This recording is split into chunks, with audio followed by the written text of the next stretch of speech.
Halo semuanya, pada video kali ini kita akan membahas tentang implementasi manajemen strategi, yaitu proses bagaimana strategi yang telah direncanakan dapat dijalankan secara efektif untuk mencapai tujuan organisasi. Manajemen strategi tidak hanya berhenti pada tahap perencanaan, tetapi juga memerlukan implementasi yang tepat agar visi, misi, dan tujuan perusahaan dapat diwujudkan secara nyata.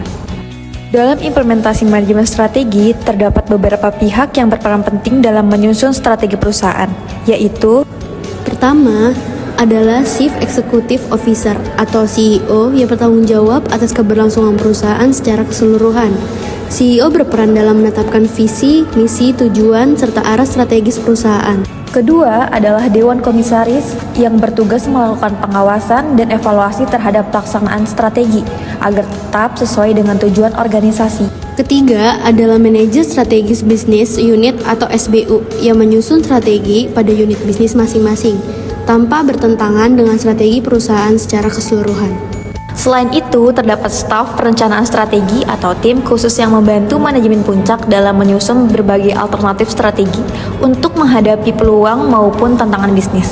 Setelah strategi dirancang, perusahaan harus menetapkan tujuan dan sasaran yang jelas. Tujuan organisasi merupakan kondisi atau hasil yang ingin dicapai di masa depan. Beberapa tujuan perusahaan meliputi peningkatan pendapatan, perluasan pangsa pasar, peningkatan keuntungan, inovasi, pelayanan pelanggan, efisiensi, dan tanggung jawab sosial. Agar efektif, tujuan harus memiliki karakteristik seperti dapat dicapai, fleksibel, mudah dipahami, relevan dengan misi perusahaan, serta dapat diukur. Sementara itu, sasaran perusahaan merupakan bentuk yang lebih spesifik dari tujuan. Sasaran harus memiliki batas waktu yang jelas, dapat diukur, dan dapat dikuantifikasi sehingga memudahkan evaluasi keberhasilan. Dalam implementasi strategi, perusahaan memerlukan dua jenis perencanaan, yaitu perencanaan strategi dan perencanaan operasional. Perencanaan strategi berfokus pada arah jangka panjang perusahaan. Sifatnya itu menyeluruh, terintegrasi, memiliki cakupan luas, dan menjadi pedoman utama organisasi. Sedangkan perencanaan operasional merupakan penjabaran dari strategi ke dalam kegiatan sehari-hari. Perencanaan ini lebih bersifat jangka pendek, rinci, dan fokus pada bagaimana pekerjaan dilakukan secara efektif. Keduanya bukanlah hal yang saling bertentangan. Justru, perencanaan operasional berfungsi sebagai pendukung yang membantu mewujudkan strategi yang telah ditetapkan sebelumnya. Dalam dunia bisnis yang kompetitif, perusahaan harus memiliki sesuatu yang berbeda atau competitive advantage.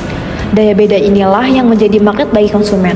Produk atau layanan yang unik dan memiliki nilai lebih akan meningkatkan kepuasan pelanggan, menciptakan loyalitas, bahkan membangun fanatisme terhadap merek.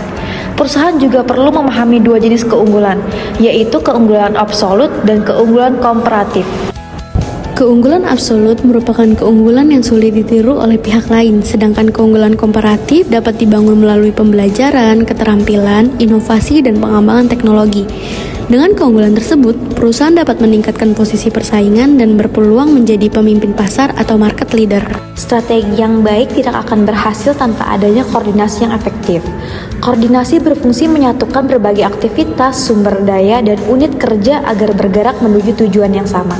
Melalui koordinasi, setiap bagian organisasi dapat memahami peran dan tanggung jawabnya sehingga mengurangi konflik kepentingan dan meningkatkan efisiensi kerja.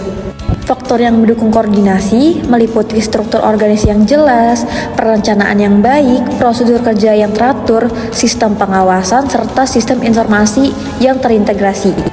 Bagian penting lainnya dalam implementasi manajemen strategi adalah perumusan visi dan misi perusahaan. Visi menggambarkan kondisi ideal yang ingin dicapai perusahaan di masa depan. Visi menjadi arah dan inspirasi bagi seluruh anggota organisasi. Sedangkan misi menjelaskan alasan keberadaan perusahaan, kegiatan utama yang dilakukan, serta nilai yang diberikan kepada pelanggan dan masyarakat. Dari visi dan misi tersebut, kemudian diturunkan menjadi sasaran, tujuan strategi, dan program kerja yang dapat diukur keberhasilannya. Sebagai kesimpulan, implementasi manajemen strategi merupakan proses menerjemahkan visi, misi, dan strategi menjadi tindakan nyata yang melibatkan seluruh elemen organisasi. Keberhasilan implementasi strategi sangat dipengaruhi oleh perencanaan yang baik, koordinasi yang efektif, keunggulan yang kompetitif, serta komitmen seluruh pihak dalam organisasi. Dengan implementasi yang tepat, perusahaan akan mampu mencapai tujuan, meningkatkan daya saing, dan mempertahankan keberlanjutan bisnisnya di masa depan.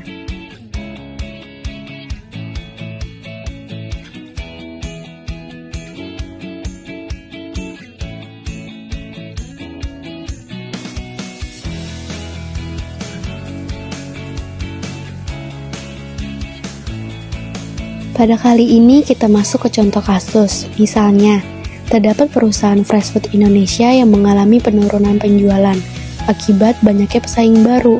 Untuk mengatasi masalah tersebut, perusahaan perlu melakukan implementasi manajemen strategi. Langkah pertama, yaitu perusahaan harus menentukan strategi yang tepat. Salah satu strategi yang dapat dilakukan adalah dengan menciptakan produk yang memiliki daya beda atau competitive advantage. Misalnya, fast food membuat inovasi produk dengan kualitas yang lebih baik, kemasan yang lebih menarik, atau memberikan pelayanan yang lebih unggul dibanding pesaing. Hal ini sesuai dengan konsep daya beda dalam manajemen strategi, yaitu perusahaan harus memiliki sesuatu yang berbeda agar dapat menarik konsumen dan meningkatkan loyalitas pengguna. Selanjutnya, strategi tersebut harus diimplementasikan melalui perencanaan strategi dan perencanaan operasional. Perencanaan strategi dilakukan dengan menentukan tujuan jangka panjang perusahaan. Misalnya, dengan meningkatkan pangsa pasar dan meningkatkan kepuasan pelanggan. Sedangkan perencanaan operasional dilakukan dengan menerapkan langkah nyata seperti membuat promosi, meningkatkan kualitas produksi, melakukan pelatihan karyawan, dan memperbaiki pelayanan.